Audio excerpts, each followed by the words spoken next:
वो कौन सी 6 चीजें हैं जो जन्नत के अंदर नहीं होगी?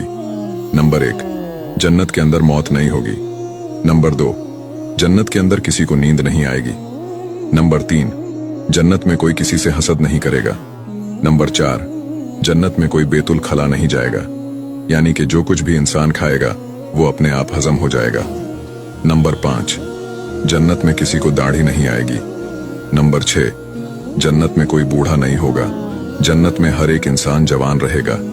क्या आप भी जन्नत में जाना चाहोगे? तो कमेंट में आमीन जरूर लिखें। जन्नत में जाने की दुआ सुनते जाएं। जामिया तिर्मिज़ी की हदीस है, नबी पाक सल्लल्लाहु अलैहि वसल्लम ने फरमाया, जो शख्स ये छोटी सी दुआ रोजाना 3 मरतबा पढ़ लेता है तो जन्नत अल्लाह से खुद कहती है कि या अल्लाह तो इस शख्स को मुझ में दाखिल फरमा। ये दुआ अभी मेरे साथ पढ़ें। अल्लाहुम्मा इन्नी अस्अलुकल जन्नह। गानों की वीडियोस तो आप रोजाना शेयर करते हैं, इस वीडियो को शेयर करें।